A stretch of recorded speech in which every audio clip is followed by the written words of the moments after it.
दो साध्वियों के साथ रेप और दो हत्याओं के मामले में रोहतक की सुनारिया जेल में सजा काट रहे राम रहीम को आदमपुर उपचुनाव से पहले 40 दिन की पैरोल दिए जाने के कारण हरियाणा की बीजेपी सरकार पर सवाल उठ रहे हैं कि खट्टर सरकार ने आदमपुर उपचुनाव में राम रहीम के अनुयायियों के वोट हासिल करने के लिए राम रहीम को जेल से पैरोल पर बाहर निकाला है।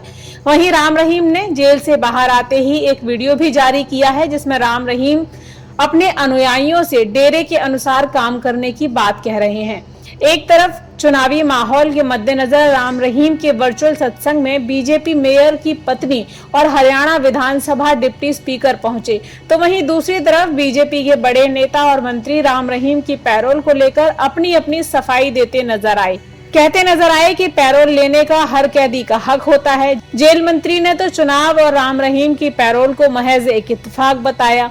इधर राम रहीम को लेकर कांग्रेस ने भी बीजेपी सरकार पर निशाना साधना शुरू कर दिया है। कांग्रेस के पूर्व गृह मंत्री सुभाष बत्रा ने भी बीजेपी पर राम रहीम के साथ साथ बीजेपी की अन्य कारगुजारियों को लेकर सवाल खड़े किए। उन्होंने आरोप लगाया कि राम रहीम की पैरोल आदमपुर उपचुनाव में वोट हासिल करने के इरादे से उठाया गया कदम है। गुजरात के बिल्किस बानो केस में भी रेप और हत्या के 14 आरोपियों की रिहाई को लेकर वो भड़कते नजर आए। बीजेपी के डिप्टी स्पीकर और करनाल मेयर के द्वारा राम रहीम के आगे हाथ जोड़कर खड़े होने पर कांग्रेस के पूर्व गृह मंत्री सुभाष बत्रा ने बीजेपी पर निशाना साधा और राम रहीम की पैरोल को लेकर बीजेपी पर जमकर बरसे। राम रहीम को लेकर जिस तरह से चर्चाएं चल रही हैं और अभी जो वर्चुअल रैली कर रहे हैं वहाँ पे बीजेपी की मेयर करनाल के डिप्टी स्पीकर हैं वो वहाँ पर प्रणाम कर रहे हैं राम रहीम को, जबकि उसके ऊपर जो रेप के मर्डर के चार्जेस हैं 2 सजा काट रहे हैं। देखिए, मैं एक बात भारतीय जनता पार्टी की, मैं आपको कारगुजारियां चाहे भारत की सरकार हो चाहे प्रदेश की सरकार हो, आप गुजरात के अंदर इस मामले में बकायदा दोषी करार 14 लोगों के ऊपर मुकदमा चला और अदालत ने उनको दोषी करार दिया और भारत सरकार ने एक ऑर्डर जारी करके उन सबको रिलीज किया। तो इससे अब उसके बाद यूपी में चले जाइए, सिंगर का कितना हीनियस क्राइम किया उसने, किस तरह से रेप किया गया, उसको जेल हुई और कैसे उसको पैरोल दी गई, कैसे उसको किस तरह से मैनिपुलेट करके उसको बाहर लाया गया, उसका भी मामला आपके संज्ञान में है। अब आप राम रहीम का मामला देख लीजिए, ये भी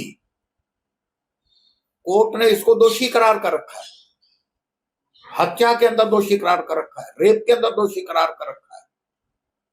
और क्या करते हैं, शुरू में जब इनकी गवर्नमेंट बनी नहीं थी, सभी को जिनको टिकटें दी गई वो भी जाके नतमस्तक हुए। बनने के बाद जो मंत्री अपना एहसान उतारने के लिए सारी कैबिनेट इनके जाके शीश झुका के आई।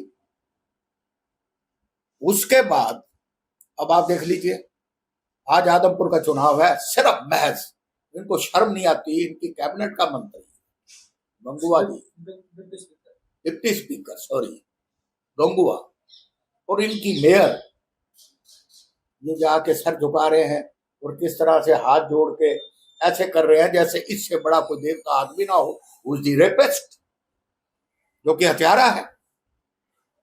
सिर्फ महज दे आर हिपोक्रेट, डुप्लीकेट, रुपये हैं, ये सिर्फ वोट लेने के लिए, राजनीतिक मकसद साधने के लिए ये काम करते हैं और इसके पीछे कोई एजेंडा नहीं है। ये नारा बेटी बचाओ बेटी पढ़ाओ इज ए खोखला नारा।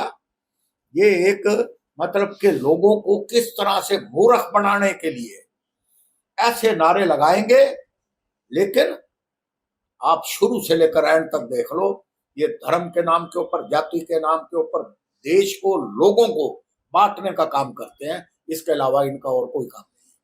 मैं तो समझता हूं कि आज सबसे बड़ा खतरा इस देश को अगर किसी से है तो भारतीय जनता पार्टी की सरकार से है और बीजेपी की सरकार से है।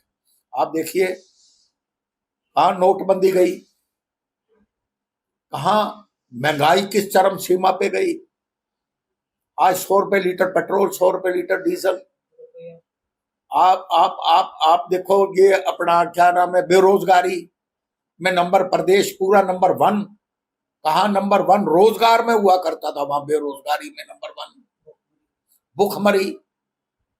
मतलब के कोई इशू, व्यापारी सड़क पे है, एम्प्लॉय सड़क पे है, महंगाई चरम सीमा पे है, अनएम्प्लॉयमेंट चरम सीमा पे है, रुपया कमजोर हो गया है, डॉलर की कीमत कहां पहुंच गई है।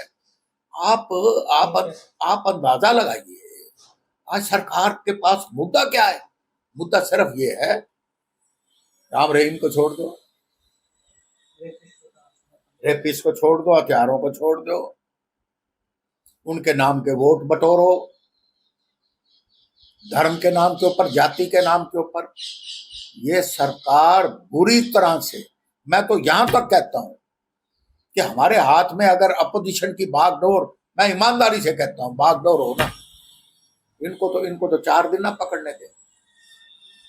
ये कहां एक सिलेंडर 400 से 500 हुआ था तो कपड़े उतार के सड़कों पर आ गए थे। ये स्मृति ईरानी ऐसे बोलती है, ओहो, और उनकी बेटी बाहर चलाती है गोवा में।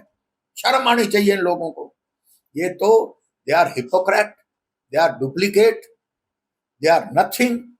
सिर्फ they believe in caste politics, धर्म की राजनीति करते हैं और कुछ भी नहीं है। मैं तो ये कहना चाहता